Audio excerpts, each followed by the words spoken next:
सनातन संस्था और हिंदू जनजागृति समिति की ओर से खास तौर से छोटे बच्चों के लिए ऑनलाइन बाल संस्कार वर्ग ये उपक्रम हम लेके आए हैं। इस उपक्रम का बहुत से बच्चे बहुत ही अच्छे तरीके से लाभ उठा रहे हैं। ये सारा हमें आप जो कमेंट बॉक्स में डाल रहे हो उससे पता चल रहा है और यही इस बाल संस्कार वर्ग का उद्देश्य है। आज के जो ये छोटे छोटे बच्चे हैं उन्हें हमारी हिंदू संस्कृति की पहचान हो, हमारा धर्म कितना महान है वो उन्हें अभी से पता चले और अभी से अच्छी अच्छी आदतें अपनाकर वो आगे जाकर एक आदर्श नागरिक बन पाए। ये इस संस्कार वर्ग का उद्देश्य है और सभी बच्चे बहुत ही मन लगाकर ये संस्कार वर्ग देखते हैं। चलो फिर अब बिना रुके हम आज का ये वर्ग आरंभ करेंगे।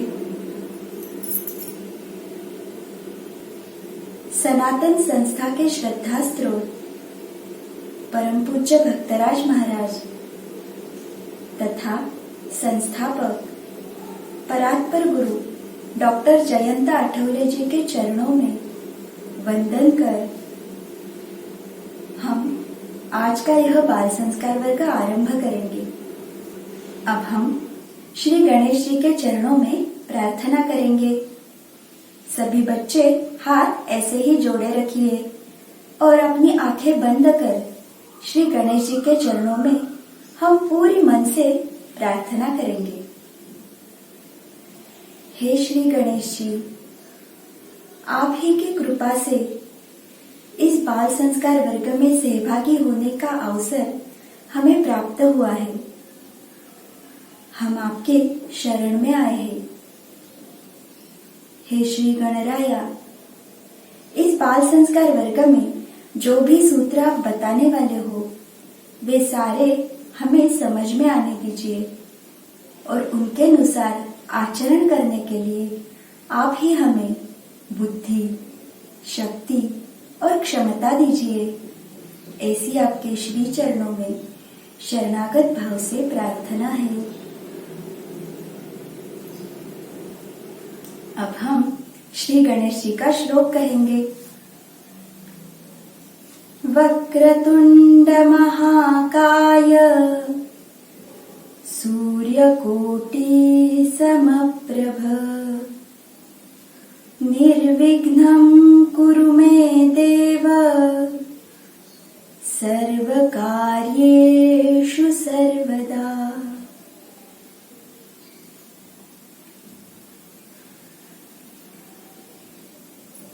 इस श्लोक का अर्थ है गलत मार्ग पर चलने वाले दुर्जनों का विनाश करने वाले सर्वशक्तिमान कोटि सूर्यों का तेज धारण करने वाले हे श्री गणेश जी, आपकी कृपा से मेरे सर्व कार्य बिना किसी बाधा के सफल हो, ऐसी आपके चरणों में प्रार्थना है। अब आगे हम क्या देखते हैं? तो सभी बच्चों ने जो भी अच्छे अच्छे अनुभव प्रतिक्रियाएं लिखी होती है तो वो हम देखते हैं और ये सारा भगवान की कृपा से हो रहा है। आप सभी बच्चे बहुत ही मन लगा के ये संस्कार वर्ग देखते हो ना, इसके कारण ही ये सारा हम कर सकते हैं। तो आज के अनुभव भी बहुत अच्छा है और वो हमें एक बालक के पिताजी ने लिखा है, तो वो हम आज पढ़ने वाले हैं। इनका नाम है श्री साई दीपक गोपीनाथ जी। तो ये क्या लिखते हैं ना कि उनके 6 वर्ष के बेटे आयुष ने अपनी माँ को बताया कि बाल संस्कार वर्ग में बताई सूचना के अनुसार बाल संस्कार वर्ग की जानकारी बच्चे अपने मित्रों को भी बताए। ये जब उसने सुना तो वो आगे बोला, इसलिए आप मेरे मित्र की माँ को भी बाल संस्कार वर्ग की जानकारी भेजिए, जिससे वे यह जानकारी और आगे भेज पाए। आयुष ने अपनी माँ से ये भी कहा कि आयुष की चाची को भी ये जानकारी भेजिए, जिससे उनकी 1.5 वर्ष की छोटी बेटी अर्थात आयुष की छोटी बहन वो भी इस बाल संस्कार वर्ग को सुन सके। आयुष संस्कार वर्ग में सिखाई हुई बातें याद रखता है और अपने पापा को बताता है कि क्या सही है और क्या गलत है। बच्चों, आयुष ठीक से हिंदी नहीं समझ पाता है, फिर भी वो सुनने का और सीखने का प्रयास कर रहा है और धीरे धीरे वो समझने भी लगा है। ये बहुत ही अच्छी बात है। आयुष के पिताजी ने बाल संस्कार वर्ग से बच्चों पर अच्छे संस्कार करने के लिए धन्यवाद दिया है। तो ये बहुत ही अच्छी प्रतिक्रिया हमें श्री साई दीपक गोपीनाथ जी इन्होंने लिखा है। इस बाल संस्कार वर्ग में जो कहानियां आप सुनते हो या फिर आदर्श कृतियों की जानकारी लेकर बच्चे अच्छा आचरण करने का प्रयास कर रहे हैं, तो ये बात भी सुनकर बहुत ही आनंद लग रहा है। इस संस्कार वर्ग में जो भी बच्चे जुड़ रहे हैं ना, वो सभी बच्चे आदर्श और संस्कारी बने, उन पर अच्छे संस्कार हो, यही मैं ईश्वर के चरणों में प्रार्थना करती हूँ। ऐसे ही आप अपने जो अनुभव है, आपको क्या लग रहा है, वो अवश्य हमें बताइए। इस संस्कार वर्ग के बारे में अपने अन्य मित्रों को भी बताओ और आपका संपर्क क्रमांक भी आप चैट बॉक्स में डाल सकते हो ताकि हम आपको संपर्क कर सके। बाल मित्रों, हमारे कल के बाल संस्कार वर्ग में हमने आचार्य चाणक्य जी और महर्षि दधी जी की कहानी देखी थी और उसके साथ ही हमें बचत कैसी करनी चाहिए, उसका क्या महत्व है, ये भी हमने जान के लिया था। चलो फिर आज हम स्वामी विवेकानंद जी की कहानी देखने वाले हैं। स्वामी विवेकानंद का नाम तो आप सभी बच्चे जानते होंगे। महान संत रामकृष्ण परमहंस जी ये उनके गुरु थे। उन्होंने अपने जीवन भर देश में और विदेश में भी जाकर धर्म के बारे में, ईश्वर के नामजप के बारे में बहुत सारा प्रसार प्रचार किया। विदेश में तो उनके प्रवचन के लिए बड़ी भीड़ उमड़ जाती थी। अमेरिका की जनता भी उनका जो प्रवचन रहता था वो सुन के मंत्रमुग्ध हो जाती थी। इतने उनके विचार, उनकी वाणी बहुत महान थी। तो ऐसे ही एक समय की बात है। एक दिन स्वामी विवेकानंद जी अपने आश्रम में बैठे हुए थे, तो उस समय एक व्यक्ति बहुत ही रोते रोते स्वामी जी के पास आ गई और रोते रोते ही वो व्यक्ति बोलने लगी, स्वामी जी मुझे बचाइए, मुझे बचाइए। ये जो दुर्गुण है ना, उनके कारण मैं बहुत ही त्रस्त हूँ, बहुत परेशान हूँ। मैंने बहुत प्रयास किए परंतु ये दुर्गुण जा ही नहीं रहे हैं। तो अब मैं क्या करूं? ये दुर्गुण मेरा पीछा छोड़ ही नहीं रहे हैं। अब आप ही मुझे कुछ तो बताइए। ऐसे रोते रोते कहकर वो व्यक्ति स्वामी जी के चरणों में पड़ गया। स्वामी जी ने उसका सारा कहना शांततापूर्ण सुना। ऐसा ही थोड़ा समय निकल गया। उस समय में स्वामी जी ने अपने एक शिष्य को बुलाया और उसके कान में कुछ तो उन्होंने कह दिया। वो शिष्य निकल गया। फिर बाद में स्वामी जी उस व्यक्ति को लेकर बगीचे में गए और वहां बगीचे में वो चल रहे थे। वहां बहुत सारे पेड़ थे, फूलों के पौधे थे। ये सारा देखते देखते वो उसे लेकर जा रहे थे। तब अचानक से वहां एक दृश्य उन्होंने देखा। वहां एक बड़ा पेड़ था और उस पेड़ को एक व्यक्ति ने अपने हाथों से लपेटा था और पैर से नीचे वो उसको पेड़ को मार रहे थे। बहुत जोर जोर से पेड़ को मार रहे थे और वो व्यक्ति बोल रही थी, हे पेड़ मुझे छोड़ दो, अरे पेड़ मुझे छोड़ दो ना, ऐसे बार बार कह रही थी। ये सुनकर वो व्यक्ति बहुत ही जोर जोर से हंसने लगा। उसे लगा इस व्यक्ति ने तो खुद से ही पेड़ को पकड़ा है और वो बोल रहा है कि हे पेड़ तुम मुझे छोड़ो। उसे कुछ समझ नहीं आया। तो फिर उस व्यक्ति ने स्वामी जी को पूछा, स्वामी जी ये क्या पागल है क्या, ये ऐसे क्यों कर रहा है? इसने खुद से ही पेड़ को पकड़ा है, वो खुद वो पेड़ छोड़ सकता है और फिर भी वो बोल रहा है कि पेड़ मुझे छोड़ो, ऐसे क्यों कर रहा है वो?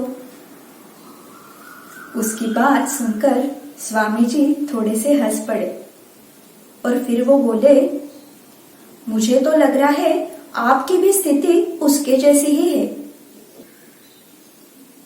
उस व्यक्ति ने तो उस पेड़ को पकड़ा है और तुम भी अपने दुर्गुण, बुरी आदतें इनको पकड़े बैठे हो और बोल रहे हो कि बुरी आदतें मेरा पीछा नहीं छोड़ रहे। तो ये कैसे संभव होगा?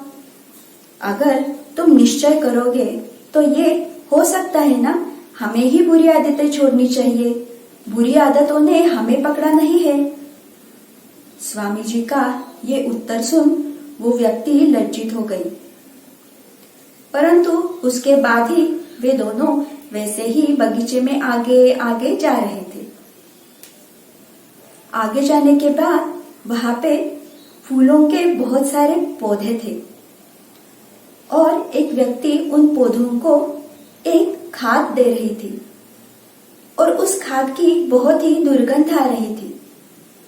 उस दुर्गंध के कारण वो जो व्यक्ति थी ना स्वामी जी के साथ चल रही, उसने अपने नाक पर रुमाल रख लिया।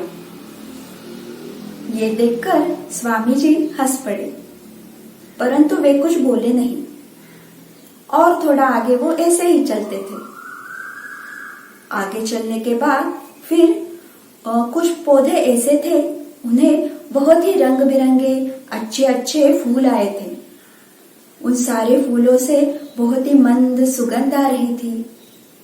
तो ये सारा देखकर उस व्यक्ति को भी बहुत ही प्रसन्न लगा, वो मन ही मन प्रसन्न हुआ, हंसने लगा।